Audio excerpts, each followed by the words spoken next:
Hi everyone, welcome back. It is exactly 11:01 right now in New York, 8:30 p.m. in India on a Saturday, and that is time for Icon Contemporary Dialogue. Today on this IG Live show, I will be joined by Ashish Avikunthak, who is a gallery artist and who is also a filmmaker, a professor of film studies. I see him coming on. Let me just bring him in. Yes. And Ashish should be joining us in a few seconds. Hey Ashish, Hi.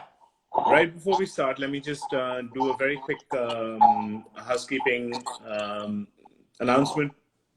Next week's Icon Contemporary Dialogue, the IG Live will be with Seher Navid, whose show will be opening actually this time next week, called Contained. Seher is a visual artist from Karachi. She is also trained at Central St. Martin's in London, and we have shown her before in group shows. This will be her first solo at Icon. So anyway, more of that exactly a week from now. But right now, let me welcome Ashish Avikunthak. Ashish is the maker of the first set of short films that in the pandemic, we saw that there was a lot of people were not able to come to art galleries. Even now, with lots of people getting vaccinated, it's still slow in terms of physical traffic, but we see a lot of interest, including a lot of pent-up interest. And what has really done well are these online formats. This Dialogue is one of them. And Ashish's work, Ashish being a filmmaker, lends itself eminently to an online platform. So we reached out to a handful of our artists and asked them to make short films that we could keep releasing, do a little, maybe one movie a month, sort of a film series. And Ashish's film, Reincarnation 1, is the very first of those. However, this is not our first engagement with Ashish. We've been working together now, I think, for maybe even 10 years. I met Ashish first in New Haven, Connecticut, and that was for a show that was curated by Jared Vadera of South Asian artists. Ashish was then teaching at Yale. He has subsequently moved to the University of Rhode Island and is a professor there. And consistently and throughout all this, even more than GP Sippy, Ashish Avikunthak has been making films. He makes like 6 movies a year, every year. Is that right, Ashish? On average. So the 60 in the last 10 years. Anyway, over to you, Ashish. Welcome. Thanks a lot, Projol. Can you hear me properly? Maybe a little bit. So if you come a little closer or, yeah, that's great. I'm just trying to figure out. Yeah, this is much better. Hi, Ruby. The best Lots of people joining. So, yeah. Hi, Kea. Hi, Dhara. Okay, Okay. Is this good now? Can you hear me now? Much better. Yeah. No, thanks a lot, Projol, for having me. Our relationship indeed goes back nearly a decade. I showed with you for the first time in the US in 2012. And this video that you have premiered was made for the first solo show. Correct. We had done a series. I had done a series of film on 16mm, which is what this is shot on, and we had made them for digital frames. And I think I made 4 of them. So this is the first of the series of 4. This was shot in Calcutta, where I'm from, and was shot in 16mm. So one of the cool things about this video is that unlike... Hi, Gigi. Go on, can. No. Unlike most work of this kind, which is digitally done, this was shot in camera. So I actually shot this. I mean, I still use this camera. This is a French camera made in the 1950s, early 60s called Beaulieu. Was used very often by filmmakers like Godard and a lot of the French New Wave filmmakers, a number of documentary filmmakers in France in the 60s, 70s, 80s. It's a 16mm film camera, which it's one of the brilliant things about this film is that this can do in-camera reverse. So that's how this particular footage was shot. We were shooting in camera, and the camera was going in reverse. So let's just quickly dwell there for a second, folks. Sure. If you haven't seen this, please see this, and all of this will make sense to you. It's on the IGTV channel. It's also on our YouTube channel, which is Icon Contemporary. And Ashish Avikunthak, the filmmaker and professor, is with me, and he's explaining something called in-camera reverse. It creates an incredible effect. But Ashish, sorry for interrupting. Carry on. No, I think this kind of effect is now fairly common. You can find a lot of apps which will do reverse. I mean, and I think it's a standard, typical thing that you can do it in any digital editing software. But when I started making films in the 90s, when digital editing softwares hadn't really arrived, they really became big in the early 2000s. And I'm very committed to 16 millimeter. I'm still very committed to this idea of 16 millimeter. So I actually got this camera for about $200 on eBay, which could do in-camera reverse. You can still find this camera on eBay, but probably about $500 nowadays. You paid $300 on your camera purchase. Good investment. Yeah, no, I have about I would say about 4 or 5 16 millimeter cameras over the past few years. So are you still shooting on film? If so, why? Is the medium itself getting harder, like just the 35 millimeter processing, for instance, those kinds of things? Are there challenges? That's, of course, at the consumer end of the industry, but even at the professional end of the industry, are there challenges? Like when I came to New York, which wasn't so long ago in 2000, right around 23rd Street, between, let's say, 6th Avenue and Broadway, or 6th Avenue, that entire area, there used to be a lot of film processors. There used to be, and they were all very often Indian-run businesses, from simple QSS machines that did printing to all the way to much, much more complicated processing. But today, I don't think even one exists anymore. So I think there's a distinction between, I mean, the examples that you're talking about are still photography labs. That proliferated throughout the world, and they died an early death with the rise of digital cameras. And now nobody really shoots on 35 because everybody uses their phones to shoot stills. Correct. The death of film, in that sense, when I mean by film as in celluloid, happened a little later, by early 2010s, into 20 teens. First, what happened was with the rise of this really incredible high-end 2Ks and then 4Ks, and now going into 8K, 16K cameras, which totally dislodged the film celluloid industry, because for two reasons. One, the celluloid is super expensive, and the second thing is that the celluloid takes a lot of time for it to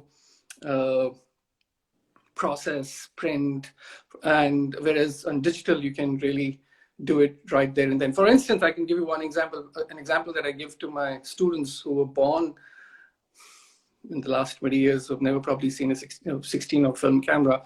For instance, in 1996, 96, when I was making my first film, in order to shoot and see a 10-minute film that I had shot in 16 millimeter would cost me close to about, what in today's time, nearly about $700-800.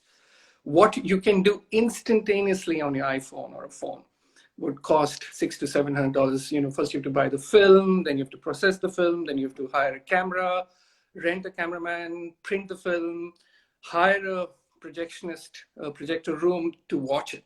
So it's a huge process. So I think the digital revolution has really transformed, as we can see, the very fact that we can sit and talk to each other like this.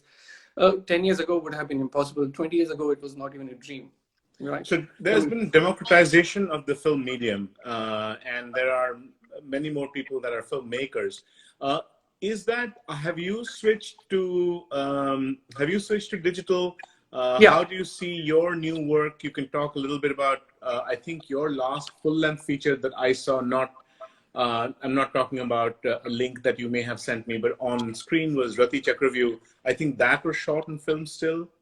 So was that your last film? I mean, I think I've shown Rati Chakravyuh, and we also showed... You have to speak up a little bit. Yeah, we also showed a film. I think we showed Apotkalin Trikalika at Icon a couple of years ago. So for instance, Apotkalin Trikalika was shot on 16 millimeter. Okay. Whereas Rati Chakrivi was shot on digital. Okay. So I work both on digital and film today. It depends on the kind of project I'm doing. For instance, I'm right now finishing a film which I've been shooting for the last 7-8 years, shot completely on 16 millimeter, whereas I'm working on probably three films which I'm shooting on digital. So I would say right now, form agnostic in that sense. It's not important if I use film, celluloid, or digital. I think I would say like 10 years ago, I would have been I was very committed to the idea of film. But today, with the way in the last 10 years, the things have transformed so radically that I think digital is a very, very, especially high-end digital cameras are really brilliant forms used to make films. But I'm still interested in the idea of 16 millimeter in film because there's something very tactile about it, something very intensely haptic. There's a texture to it that I really love. So depending on the kind of film I'm trying to do, the kind of ideas I have. So let's talk about that for a second. Don't get too technical. I think today we are actually losing a lot of viewers because we might be getting a little too into the weeds. No worries. If you had to say, what is the big difference between film and digital? And hey Katya, hey Fatima, and then what is happening to this? If you made a 10-minute film in 1995, you had to spend $800, but that also kind of made you a filmmaker. Today, you don't need any of that. All you need is a phone camera, and basically you could be shooting your kids running around on some grass, or you could be shooting traffic, and you become a filmmaker. And in fact, indeed, there are many people whose careers have taken off on YouTube who, are able to make a living being what would be filmmakers once upon a time. So how do you see the industry going? What is your own place in it?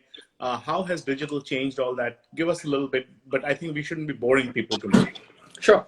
No, I think what has happened, filmmaking or being a filmmaker has become very similar to what writing is, right? Everybody writes, irrespective of what you are. Good point. You have to write. So I think that is what, the term that we used is image making have become, moving images have become. Everybody is now a moving image artist, right? Yes. And now, for example, like right as we speak, in the last 6 months, the NFT artworks have become such a huge rage. Correct. Yeah. So I think moving images. I think we are in the ecology of perpetual moving images. Everybody makes moving images. So I think the distinction between who is a filmmaker, who's a not filmmaker doesn't exist in the sense that who's a writer and who's not a writer. Everybody writes. So everybody's a writer. However, there is a shift, right? So now you have people who are YouTube artists, who are influencers, Instagram influencers. There are filmmakers who make feature-length films. There are short filmmakers. So I think that's how you have to look at that. That's how the proliferation of the form has become. I myself, for instance, have not been making short work for the last 10 years. The film that I'm showing now is one of the last of the short works I've ever done. One of the reasons I do that is to kind of distinguish myself from what everybody is doing to an extent. Everybody who has a cell phone can shoot. I'm very interested in the long form. Right now I'm finishing a film which is probably going to be more than 3 hours long. And this just give us a sense, this is your, how many, so I was kidding when I said you made 10 movies a year, but you are very prolific. By the way, Sabah in Dubai is very true for this whole thing. Everybody's a writer, like that analogy that you gave. But you are clearly saying that one of the distinguishing features is now magnitude, is scale, is just that your project has much more commitment. It needs editing, it needs lighting, that's how you are distinguishing. So how many films are you making a year nowadays? I'm not, I never made more than a film a year. I mean, I would not release more than one film in 2 years. That has been my normal output. But at any given point of time in the last 5 years, I'm usually working on 4 or 5 feature films at different stages. Right now, I'm like finishing 2 films. 2 films are in post-production phase. 2 of them are in production phase. I'm writing 2 more. I think that's just my own particular practice of working at multiple projects at the same time, trying to do things in a different way. I'm not suggesting that magnitude is the defining feature of a filmmaker. Okay. That's just my own perspective. For me, I think one of the reasons that I moved away from making short works is basically because I think the audiences today are very interested in short works, right? It is like our attention span has moved from few minutes to barely few seconds. I think I'll be surprised if most of the viewer of this film of mine that's running at your feed, most of the people would just kind of swipe away in matters of few seconds. And that is because I think the audiences are different, right? So I'm really interested in cultivating an audience who are committed to the kind of work I do, in the sense that I would like them to spend time. I think I understand if they don't want to spend time, that's completely their prerogative, but I'm interested in creating a body of work which requires a committed audience, which in today's time is, I must admit, it's hard to come by. But that has been my project for the last 10 years. And Rati Chakravarti, the film that you mentioned, is one such example. It is not a film for a flippant audience. You need to have the audience. It requires a certain commitment from the audience. I think that is something that I'm very interested in. But this also is a long-standing, the term art house comes to mind, or growing up in India, we used to call it art films. This distinction that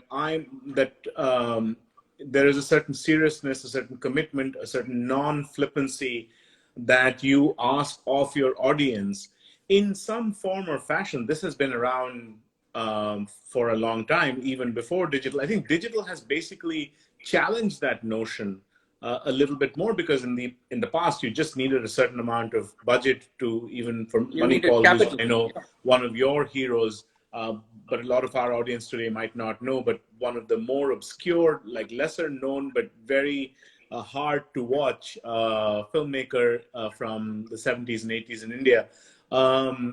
And you like him. So tell us, this sense that you have, does this give you a little bit of is there a sort of a martyrdom piece to it, which is, what is it that is driving you that says, my audience has to rise to this, I will not descend to them, or something like that? So I think the issue is that as an artist, I feel that there is a certain commitment, not to just the form, but also a cultivation of certain culture. And I think the kind of work that I do is kind of, in a sense, to create such a culture. For instance, if there was no art house cinema, like filmmakers like Ghotok, Ray, Mani, and others did not exist, all we would have in history of cinema would be Manmohan Desai's films of the 70s. That's all you would remember. And I think there is a very deep sense of commitment towards, as a cultural worker.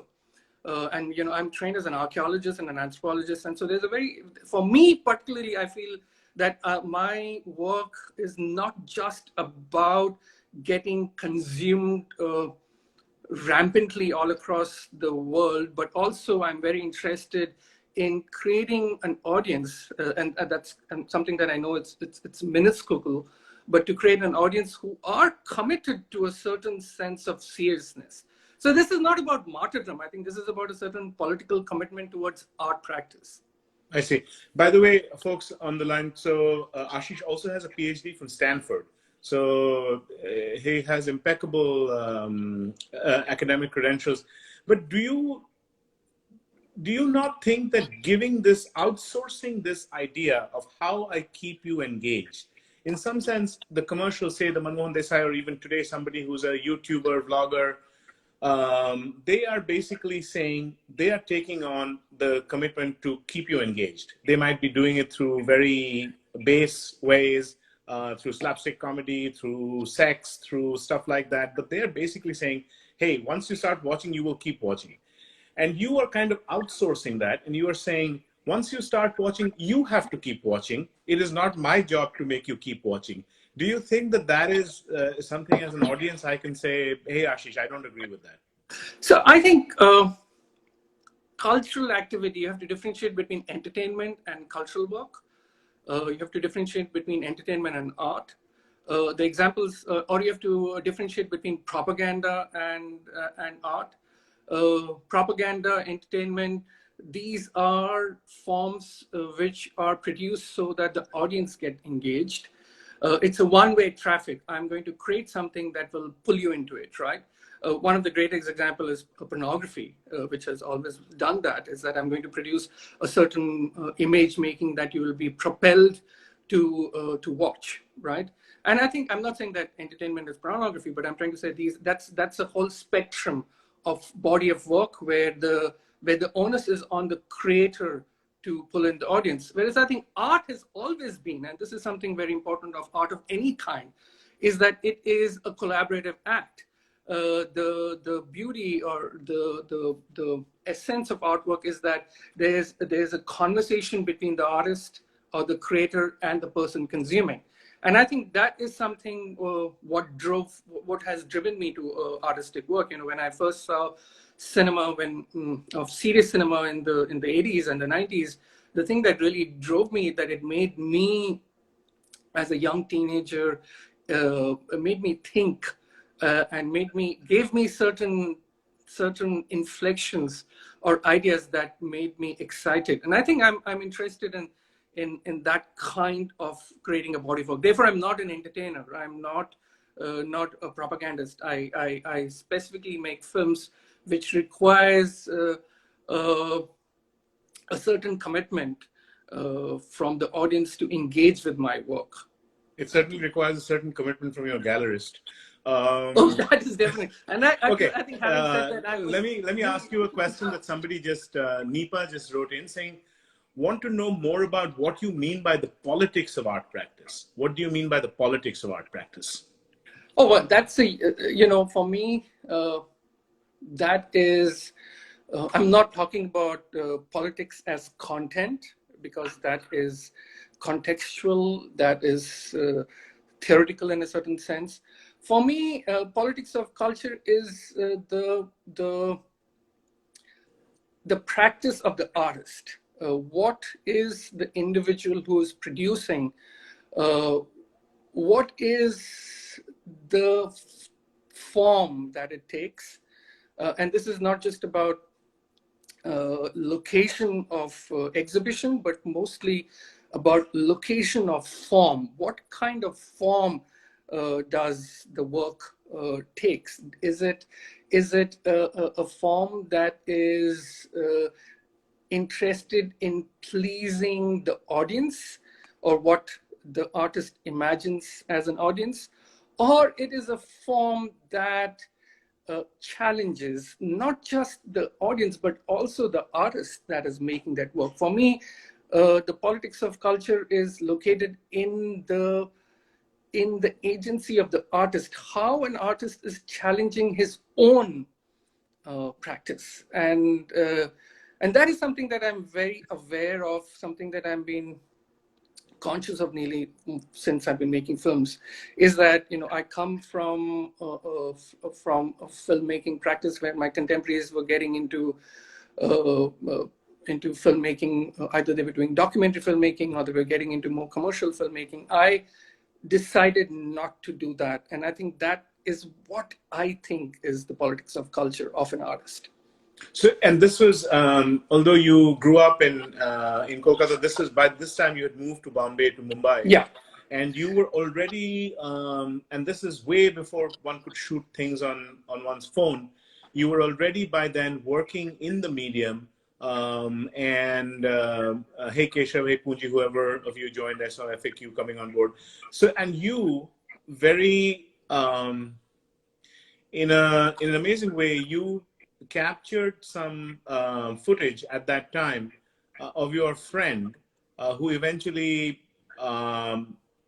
committed suicide, and this is some of the most poignant footage of your work that I have seen. What sort of equipment were you using at that time in the late 90s, in the 90s in Bombay as a filmmaker? There must have been an incredible push or pull towards Bollywood. Somebody some night must have said, I have this little gig.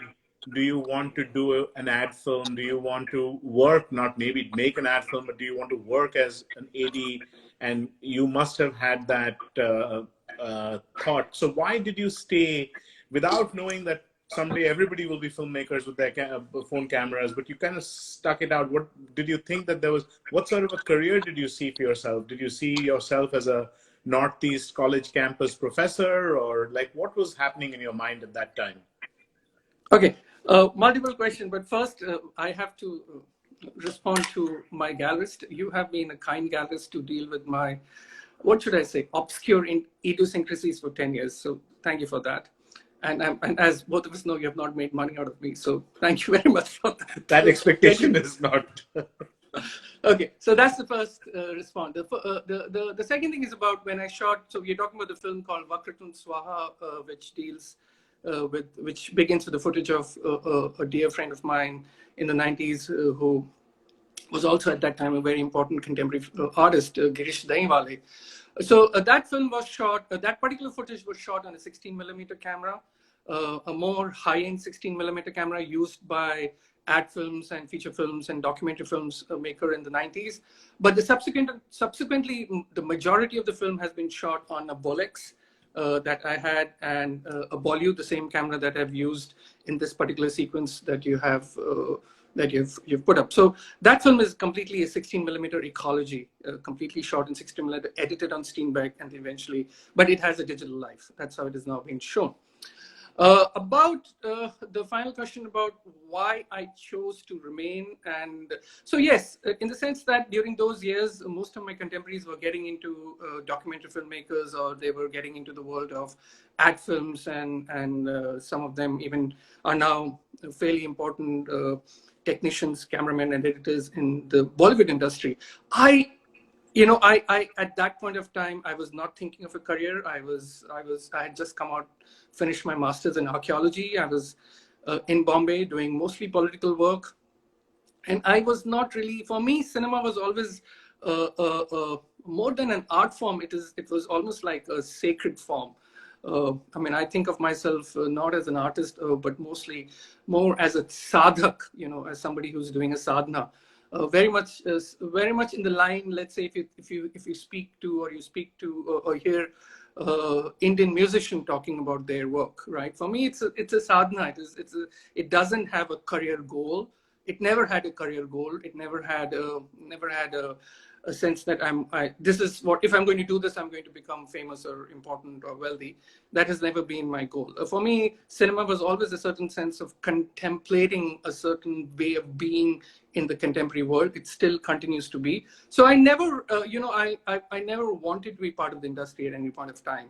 I was never approached by anyone, neither did I approach anyone. I was kind of very interested in pursuing cinema as I said, as a sadhak.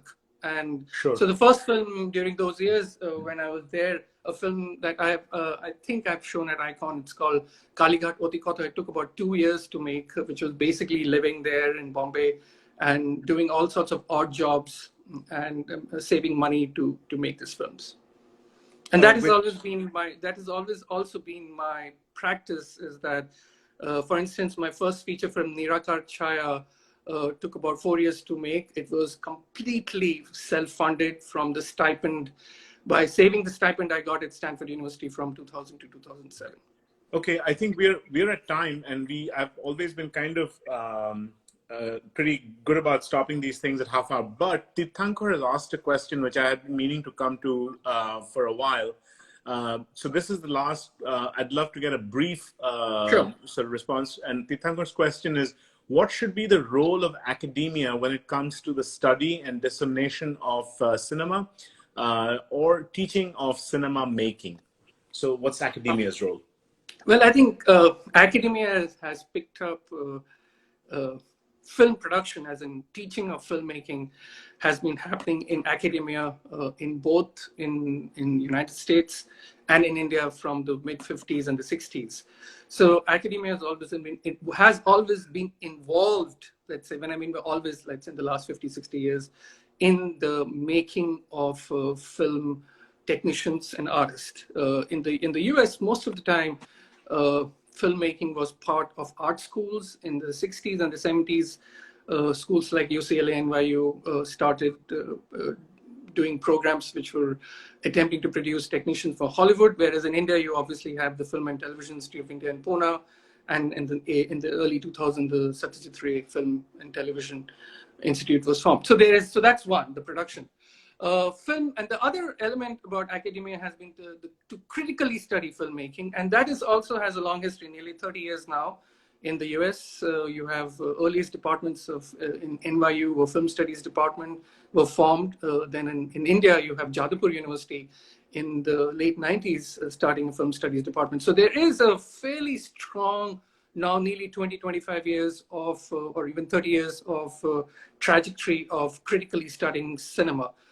So it's pretty widespread, and I think it is important because both the production and the critical understanding of how cinema is made and consumed, I think, is formidably important. And I think academia has played an important role in cultivating that kind of pedagogy, I would say.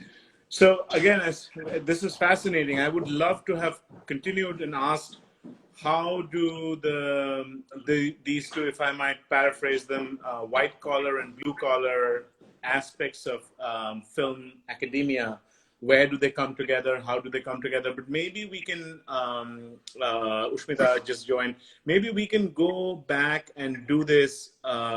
We can come back, not next week, but in a few weeks and talk a little bit more. And I also, as you know, intend to release another of your short films that you're making for our series, and maybe we can pick this conversation up there. This was amazing. This was very nice. Thank you, Procho. Thank you, everyone else, for joining. We had a very engaged audience today, lots of questions. And I can see here people coming and leaving. And you know, we've, I think, retained most of our viewers who came in. And we had viewers, at least I know, from the UK, from the UAE, from Pakistan, from India. So we had just a bunch of people, of course, the United States, a lot of people here. Ashish himself is located in Providence, Rhode Island. I am here in New York, but we'll pick this up again. Ashish Avikunthak, thank you so much. His film, Reincarnation #1, is currently playing on all of our channels on YouTube, which you can get a link from the actual iconcontemporary.com. It's also playing on our IGTV channel. And this conversation will be archived on IGTV. Lots of people, Ruby, Nepal, people saying thank you, they loved it. There is a question about the feminist discourse, but I think we will have to save it for the next time. So thanks, everyone. Take care. Thank you, Ashish, and I'll talk to you offline very soon. Bye.